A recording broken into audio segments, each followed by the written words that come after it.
मैं ना तो कभी हिंदू था ना मुसलमान, मैं तो दोनों ही था। मैं कहूँ तो मैं सब कुछ था या तो कुछ भी नहीं था। मैं दोनों में ही ईश्वर का साक्षात्कार देख सकता हूँ। ईश्वर तो एक ही है, इसे दो भागों में विभाजित मत करो। उन्होंने कहा कि मेरा कफन हटाकर देखो। जब उनका कफन हटाया गया तो पाया कि वहाँ कोई शव था ही नहीं। उनकी जगह उन्हें बहुत सारे पुष्प मिले। इन पुष्पों को उन दोनों संप्रदायों में आपस में बांट लिया। फिर उन्होंने अपने अपने रीति रिवाजों से उनका अंतिम संस्कार किया। नमस्कार दोस्तों, मेरा नाम है दीपक। दीपक वॉइस चैनल में आप सभी का स्वागत है। दोस्तों, आज मैं आपको एक ऐसे ज्ञानी संत के बारे में बताऊंगा जो हिंदू और मुस्लिम दोनों ही संप्रदायों के लोगों द्वारा पूजे जाते हैं। वह पढ़े लिखे नहीं थे, लेकिन फिर भी इन्हें आध्यात्म जगत के प्रमुख ज्ञानी शख्सियतों में शुमार किया जाता है। इस संत का नाम कबीरदास जी है। कबीरदास जी का जन्म 1398 ईस्वी में हुआ था। कबीरदास के जन्म के संबंध में लोगों द्वारा अनेक प्रकार की बातें कही जाती है। कुछ लोगों का कहना है कि वह जगत गुरु रामानंद स्वामी जी के आशीर्वाद से काशी की एक विधवा ब्राह्मणी के गर्भ से उत्पन्न हुए थे। ब्राह्मणी उस नवजात शिशु को लहरतारा ताल के पास फेंक आई। उसे वहां से एक नीरू नाम का जुलाहा अपने घर लेकर आया और उसी ने उनका पालन पोषण किया।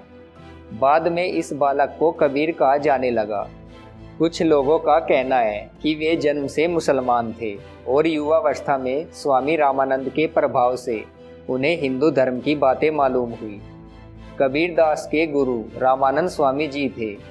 रामानंद जी गंगा स्नान करने के लिए सीढ़ियों से उतर रहे थे कि तभी अचानक उनका पैर कबीर के शरीर पर पड़ गया, जो पहले से ही वहां लेटकर रामानंद जी की प्रतीक्षा कर रहे थे।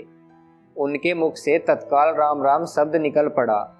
उसी राम को कबीर ने दीक्षा मंत्र बना लिया और रामानंद जी को अपना गुरु स्वीकार कर लिया। कबीरदास का विवाह वनखेड़ी बैरागी की पालिता कन्या लोई के साथ हुआ। कबीरदास की कमाल और कमाली नाम दो संतानें भी थी, जबकि कबीर को कबीर पंथ में बाल ब्रह्मचारी माना जाता है। इस पंथ के अनुसार कमाल उनका शिष्य था और कमाली तथा लोई उनकी शिष्य थी। एक दोहे में कबीर कहते हैं, कहत कबीर सुनो रे भाई, हरि भिन्न राखल हार न कोई। यह हो सकता है कि पहले लोई पत्नी होगी, बाद में कबीर ने इन्हें शिष्य बना लिया हो। कबीर के प्रिय शिष्य धर्मदास थे। कबीर अशिक्षित थे, लेकिन वह ज्ञान और अनुभव से समृद्ध थे। सद्गुरु रामानंद जी की कृपा से कबीर को आत्मज्ञान तथा प्रभु भक्ति का ज्ञान प्राप्त हुआ। बचपन से ही कबीर एकांत प्रिय व चिंतनशील स्वभाव के थे। उन्होंने जो कुछ भी सीखा वह अनुभव की पाठशाला से ही सीखा। कबीर की भाषा सदुक्कड़ी एवं पंचमेल खिचड़ी है। इनकी भाषा में हिंदी भाषा की सभी बोलियों के शब्द सम्मिलित है। राजस्थानी, हरियाणवी, पंजाबी, खड़ी बोली, अवधी और ब्रज भाषा के शब्दों की बहुलता है। ऐसा माना जाता है कि रमैनी और सबद में ब्रज भाषा की अधिकता है, तो साखी में राजस्थानी व पंजाबी मिली खड़ी बोली की। कबीर के यहाँ साधु संतों का जमावड़ा रहता था। कबीर पढ़े लिखे नहीं थे, परंतु वास्तव में वे एक विद्वान थे। इसका अंदाजा आप उनके दोहों से लगा सकते हैं, जैसे मसी कागज छुयो नहीं, कलम गई नहीं हाथ। उन्होंने स्वयं ग्रंथ ना लिखकर अपने मुख कमल से वाणी बोलकर शिष्यों से उन्हें लिखवाया।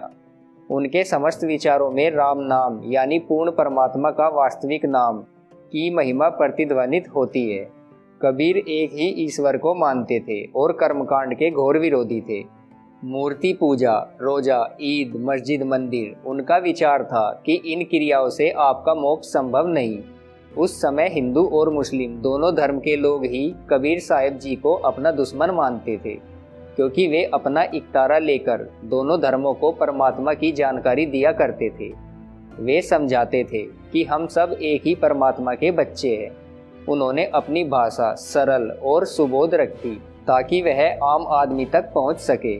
कबीर साहिब जी को शांति में जीवन प्रिय था और वे अहिंसा, सत्य, सदाचार आदि गुणों के प्रशंसक थे।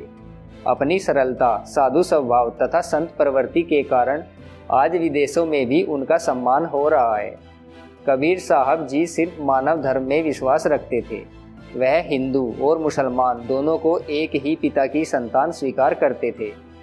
कबीरदास जी ने स्वयं कोई ग्रंथ नहीं लिखे, उन्होंने सिर्फ उसे बोले थे। उनके शिष्यों ने उन्हें कलमबद्ध कर लिया था। इनके अनुयायियों व शिष्यों ने मिलकर एक पंथ की स्थापना की जिसे कबीर पंथ कहा जाता है। कबीरदास जी ने स्वयं किसी पंथ की स्थापना नहीं की, वह इससे परे थे। यह कबीरपंथी सभी समुदायों व धर्म से आते हैं, जिसमें हिंदू, मुसलमान, बौद्ध धर्म व सिख धर्म को मानने वाले हैं। कबीर ने अपनी रचनाओं में स्वयं को जुलाहा और काशी का निवासी कहा है।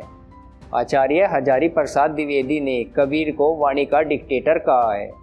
आचार्य रामचंद्र शुक्ल जी ने कबीर की भाषा को पंचमेल खिचड़ी कहा है। कबीर के पदों का संकलन बाबू श्याम सुंदर दास ने कबीर ग्रंथावली शीर्षक से किया है।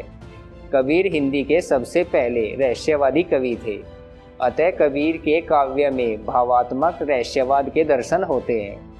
कबीर की रचनाओं में सिद्धों, नाथों और सूफी संतों की बातों का प्रभाव मिलता है। कबीरदास जी की मृत्यु से जुड़ी हुई एक कहानी है। उस समय ऐसा माना जाता था कि यदि काशी में किसी की मृत्यु होती है तो वह सीधे स्वर्ग जाता है, वहीं अगर मगहर में किसी व्यक्ति की मृत्यु होती है तो वह सीधा नरक में जाएगा। ऐसी मान्यता प्रचलित थी। कबीरदास ने इस मान्यता को तोड़ने के लिए अपना अंतिम समय मगहर में बिताने का निर्णय लिया। फिर वह अपने अंतिम समय में मगहर चले गए, जहां पर उन्होंने सन 1519 ईस्वी में अपनी देह का त्याग कर दिया। कबीरदास जी के देह त्यागने के बाद उनके अनुयायी आपस में झगड़ने लगे। उनमें हिंदुओं का कहना था कि कबीरदास जी हिंदू थे, उनका अंतिम संस्कार हिंदू रीति रिवाजों के अनुसार होना चाहिए। वही मुस्लिम पक्ष के लोगों का कहना था कि कबीर मुस्लिम थे तो उनका अंतिम संस्कार इस्लाम धर्म के अनुसार होना चाहिए। आज भी मगहर में कबीरदास जी की मजार व समाधि दोनों ही है। दोस्तों, महान संत कबीरदास जी के बारे में ये वीडियो आपको कैसा लगा, हमें कमेंट बॉक्स में कमेंट करके ज़रूर बताइएगा।